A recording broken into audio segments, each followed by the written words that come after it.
Halo Stunner, kita sekarang bahas kuis pekan ke-14 Corporate Risk Management. Kita mulai dari soal yang pertama. Mana dari risiko permintaan berikut ini yang masih dalam kendali perusahaan? Ya, masih bisa dikendalikan oleh perusahaan ya. Apakah tingkat bunga? Ini tidak, karena ini dari eksternal, dari kreditur. Apakah kualitas produk? Nah, ini bisa dikontrol oleh perusahaan, bisa dikendalikan oleh perusahaan. Kita note dulu. Masuknya pesaing baru, ini tidak, karena kompetitor ya. Apakah kondisi perekonomian wilayah? Ini juga tidak, karena ini sangat makro. Jadi jawabannya adalah yang kualitas produk. Berikutnya, mana dari pilihan berikut yang tidak merupakan bagian dari 5 langkah proses manajemen risiko? Identifikasi dan memahami risiko utama perusahaan, ini nomor 1. Menerima proyek hanya jika NPV dari skenario kasus terburuk atau worst case skenario positif. Ini enggak ya, tapi kita note dulu. Kita cek bawahnya, memantau dan mengelola risiko yang ditanggung. Ini termasuk dalam 5 langkah. Memutuskan berapa banyak risiko yang harus ditanggung, ini juga termasuk dalam 5 langkah. Yang tidak adalah berarti menerima proyek hanya jika NPV dari skenario worst case positif. Ini merupakan bagian yang dianalisis, jadi ini tidak termasuk. Perusahaan yang ingin meminimalkan risiko akan berusaha apakah meminimalkan standar deviasi dari arus kas yang diharapkan. Ini iya, kita note dulu. Kita cek bawahnya, memaksimalkan standar deviasi, ya justru tidak ya, karena makin besar standar deviasi maka makin volatile dan artinya makin berisiko. Memaksimalkan arus kas yang diharapkan, ini bukan bagian dari konteks mitigasi risiko, tapi ya memang harus dilakukan gitu. Terus menyeimbangkan arus kas yang diharapkan dengan standar deviasi dari arus kas yang diharapkan. Ini apa nih maksud menyeimbangkan? Karena standar deviasi itu ya dihitung dari kemungkinan risiko yang akan terjadi. Jadi jawaban yang paling benar adalah meminimalkan standar deviasi sehingga tidak terlalu volatile, otomatis risiko perubahan dari arus kas itu tidak terlalu besar. Berikut ini tujuan dari strategi hedging, menghindari spekulasi harga di masa depan. Oke, ini kita note dulu, tapi berspekulasi bahwa harga masa depan akan lebih rendah dari harga spot. Nah, ini belum tentu, bisa juga lebih tinggi. Berspekulasi harga di masa depan akan lebih tinggi dari spot. Ini juga belum tentu, karena juga bisa lebih rendah. Ini harus digabung nih sebenarnya. Menghindari exposure risk komoditas. Ini bukan hanya komoditas ya, hedging ya. Hedging itu bisa foreign exchange, bisa dan lain-lain. Jadi bukan hanya menghindari paparan exposure risiko komoditas. Jadi yang paling benar adalah menghindari spekulasi harga di masa depan. Bisa lebih tinggi, bisa lebih rendah. Itu dilakukan hedging. Berikutnya, Sugih Oil and Gas memberikan fasilitas kepada pelanggannya untuk membeli minyak di awal tahun depan. Pelanggan yang memanfaatkan penawaran tersebut membeli 400.000 galon minyak seharga 350. Ini forward contract ya dengan hedging. Jadi Sugih Oil and Gas ini menjual hedging atau menawarkan forward contract.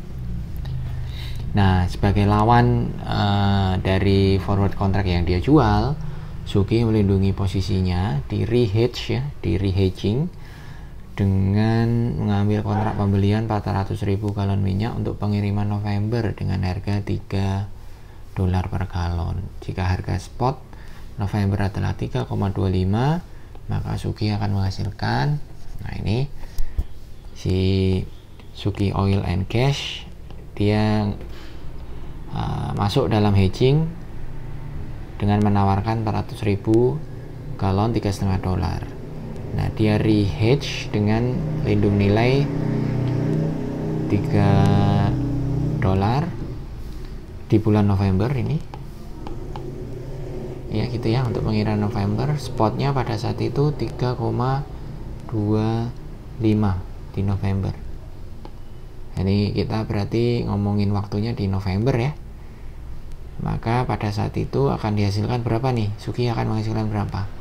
Berarti di hedge $3, spotnya 3,25, berarti bisa beli dengan harga $3, padahal di pasar harganya 3,25. Untung 0,25 kali 400.000 sama dengan 100.000.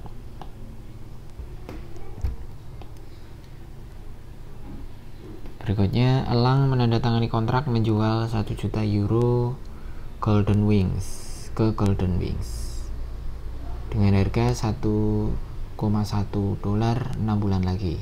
Setelah 6 bulan, harga spot euro 1,2, maka berarti ini juga forward contract ya, 1 juta euro ke Golden Wings, nilainya 1,1, berarti 1.100.000 ya. Di spot ternyata harganya yang realisasi ya, terrealisasi yang beneran itu harganya 1,2, berarti 1.200.000. Jadi Elang harus kasih 1.100.000 ini ya, padahal di market, di spot pada saat itu spot euro itu 1,2. Berarti di sini si Elang itu rugi 100.000, payoff-nya sebesar 100.000. Berikutnya, Angin membeli call option 1000 lembar saham Topan Badai dengan strike price 240, option premiumnya 4 $4 per lembar. Berapa keuntungan atau kerugian Angin jika market value dari saham Topan Badai sebesar 250 pada saat expiration date? Ini strike price-nya 240, spotnya 250, berarti kita untung ya, si Angin untung, selisihnya ini berarti 10. Jadi dia bisa membeli saham Topan Badai 240 padahal harga di pasarnya 250 gitu, jadi untung 10 kali 1000 lembar, karena dia beli 1000 lembar 10.000. Nah, untuk mendapatkan call option ini harus bayar premium sebesar 4 per lembar. Option berarti kali 1000 juga sama dengan 4.000, maka keuntungan totalnya adalah 10.000 kurangi 4.000, 6.000. Berikutnya Angin membeli call option 1000 lembar saham Topan Badai ya, strike price-nya 240, option premium optionnya $4 per lembar, market value-nya pada saat expiration date-nya 230. Berapa keuntungan atau kerugian dari Angin? Ini strike price-nya 240, catat dulu. Terus kemudian spotnya ya, expiration date pada saat call option jatuh tempo itu 230. Jadi ketika situasinya seperti ini, si Angin daripada mengeksekusi beli saham Topan Badai 240, mending beli langsung aja ke market karena lebih murah, 10 ya, karena 230 lebih murah ke market. Jadinya call optionnya tidak dieksekusi atau tidak dipakai. Tapi kan udah kadung beli option tadi dengan premium 4, maka kerugiannya adalah sebesar bayar premiumnya saja kali minus $4 ya, dikalikan 1000 lembar. Jadi rugi 4.000. Berikutnya lagi nomor 14 nih. Angin membeli call option 1000 lembar, strike price-nya 240, option premiumnya masih 4. Berapa keuntungan kerugian jika value-nya pada saat expiration date-nya 242. Ini kita tulis lagi ya, strike price-nya 240, spotnya 242, kenyataannya 242. Jadi kita untung 2 nih karena harganya jadi 242, tapi angin bisa beli dengan harga 240. Untung 2 kali 1000 kali 1000, 2 kali 1000 sama dengan 2000. Nah, beli call optionnya tadi kan premiumnya kan 4 kali 1000, 4 kali 1000 sama dengan 4000. Jadi dapat gain 2000 positif, tapi bayar premiumnya minus 4000. Jadi masih rugi 2000. Jadi ini jawabannya rugi $2000.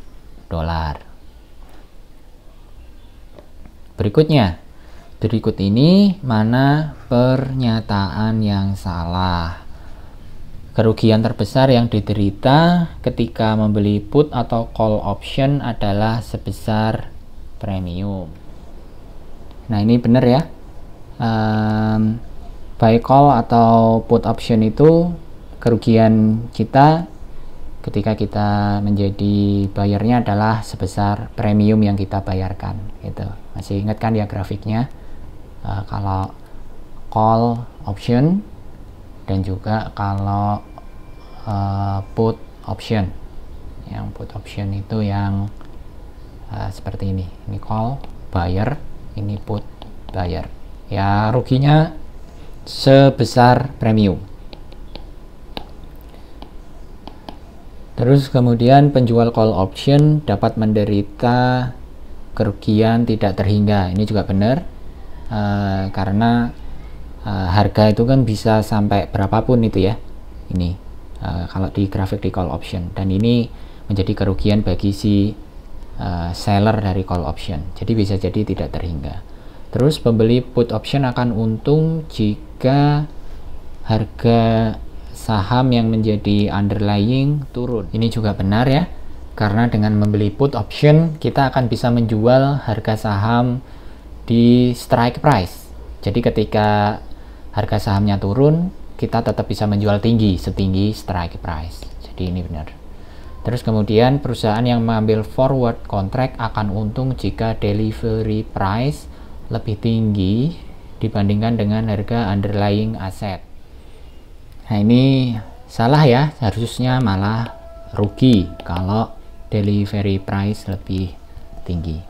Demikian pembahasan kuis corporate risk management.